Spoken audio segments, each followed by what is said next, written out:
coming out strong against Iran, saying, let nobody be fooled. They're behind a lot of the madness in the Middle East. Now, Tucker Carlson came back out and responded to this, pointing out that escalation with Iran is going to be a big problem for everybody. And meanwhile, the Houthis are claiming that they just attacked American ships. The U.S. says, no, that is not happening. And so it seems like the Middle East is on the precipice. We've also got Israel going into Gaza again. CNN having a bunch of posts saying that the war has resumed overnight and now things are back underway over there. And we've got Hegseth coming out talking about what is coming next. So a lot happening. Trump gave us the opening salvo here, said, let nobody be fooled. The hundreds of attacks being made by Houthi, the sinister mobsters and thugs based in Yemen, who are hated by the Yemeni people, all emanate from and are created by Iran. Any further attack from President Trump or retaliation by the Houthis will be met with great force, and there is no guarantee that force will stop there, saying Iran has played the innocent victim of rogue terrorists from which they've lost control, but they haven't lost control. They're dictating every move, giving them the weapons, supplying them with the money and highly sophisticated military equipment, and even so-called intelligence. Every shot fired by the Houthis will be looked upon from this point forward as being a shot fired from the weapons and leadership of Iran. And Iran will be held responsible and suffer the consequences, and those consequences will be dire. Donald J. Trump, President of the United States. Tucker came out and said, it's worth noting and pointing out that a strike on the Iranian nuclear sites will almost certainly result in thousands of American deaths at bases throughout the Middle East and cost the American states tens of billions of dollars. The cost of future acts of terrorism on American soil may be even higher. Those aren't guesses. Those are the Pentagon's own estimates. A bombing campaign against Iran will set off a war, and it will be America's war. Don't let the propagandists lie to you. So Tucker coming out seemingly maybe on the opposite side of this, saying it's actually not Iran, or maybe if we're escalating with Iran, this could lead to a very serious predicament. And it's curious because normally Tucker and Trump are pretty aligned. This feels like they're at odds with one another. And it's seemingly a post from Tucker in response to Trump.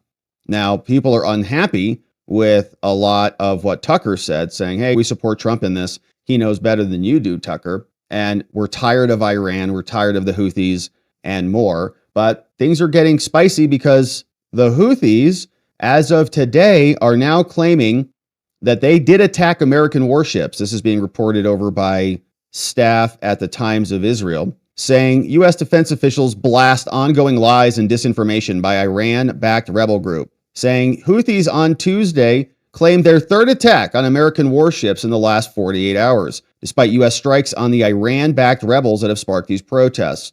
Now, the Houthis said on Telegram that they had targeted the Harry Truman carrier group with missiles and drones, making the attack the third in the past 48 hours. A U.S. defense official said, you're right, said the Houthis continue to communicate lies and disinformation, adding the Iran-backed group is well known for false claims, minimizing the results of our attacks while exaggerating the success of theirs. U.S. Air Force Lieutenant General Alexis Grenowich earlier told reporters it is hard to confirm the attacks claimed by the Houthis as the rebels were missing their targets by over 100 miles. Not even close, guys. It's like they're like, woo, all right.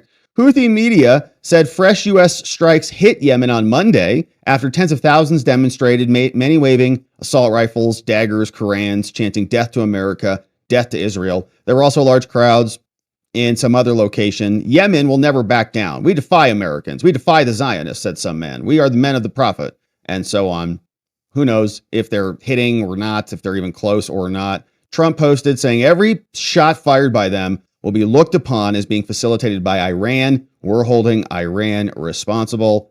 And we'll see if that, of course, continues to escalate. But the situation in Gaza has re-escalated. Yeshiva World News is saying that Netanyahu has come out and instructed the IDF to take strong action against Hamas. The IDF is at this time, their reporting says, attacking targets of the Hamas terrorist organization, saying Israel will from now on act against Hamas with increasing military strength. The operational plan was presented by IDF leadership over the weekend and approved by political leaders. Caroline Levitt also says the White House was involved in the talks, confirming they were consulted by Israel before the ceasefire was broken. Here's what Caroline Levitt had to say. Let's talk about the attack this weekend. NBC News reporting the U.S. killed 53 combatants. We're talking about the Houthis.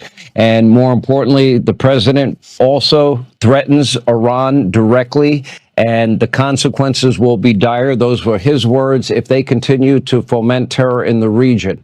I would imagine that, and the president warned Hamas if they did not return all the hostages, that the hostilities would begin. Israel is currently bombing Gaza as we speak. Is this the beginning now of the president fulfilling that promise?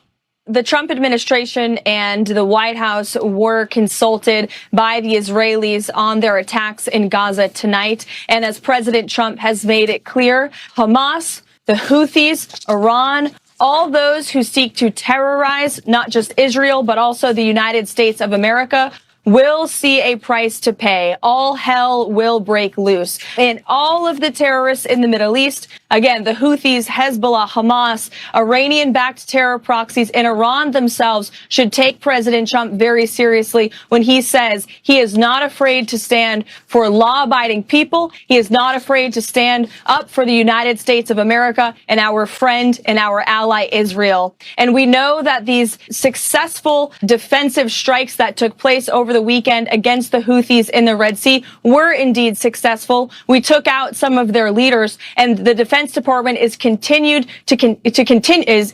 to continue with this campaign if the Houthis continue with their retaliatory measures. The president is going to stand for the navigation, freedom of navigation of our seas, which is a very basic principle that unfortunately the previous administration refused to stand for, and that's why we are in this mess in the Middle East in the first place. President Trump inherited a lot of problems, Sean, because of the incompetence and the weakness of the Biden-Harris administration, but he is focused on fixing them, and our allies and our adversaries better take him seriously.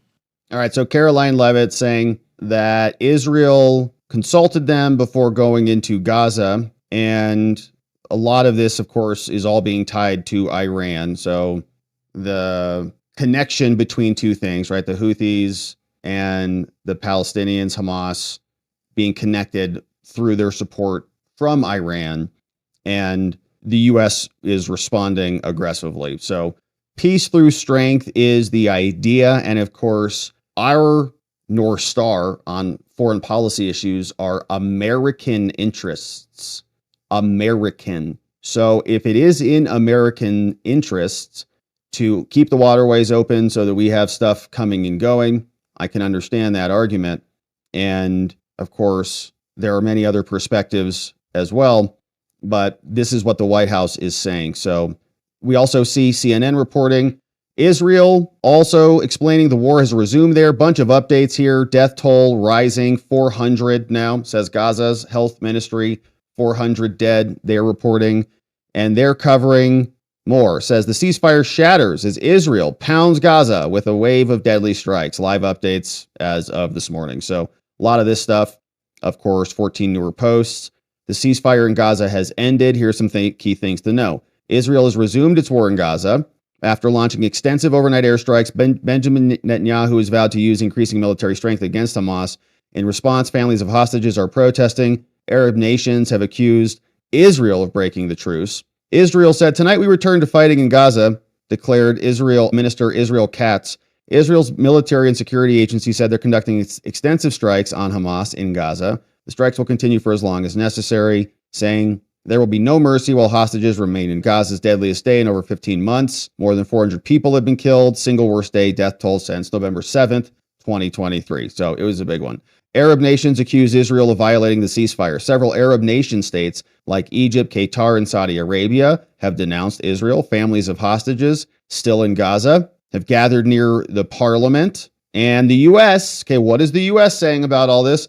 Israel notified the Trump administration ahead of this, and Caroline said, all hell will break loose. Sounds like that's happening. And Trump did promise that, saying, give us the hostages or else all hell would break loose.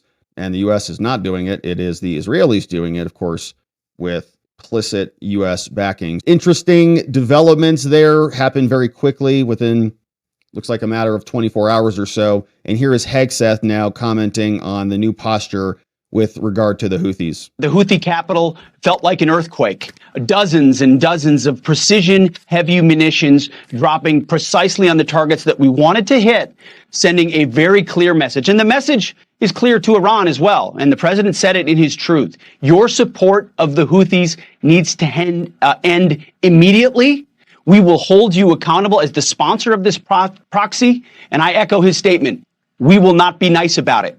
This is not the Biden administration. The message is clear. So stop it. Peace through strength, right? Speak softly and carry a big stick. They're also speaking aggressively and carrying a big stick. So the idea, is to bring peace before things continue to escalate and the tinder turns into a bonfire. So we'll see what happens there, but it is very chaotic and dynamic at the moment since the ceasefire is now over.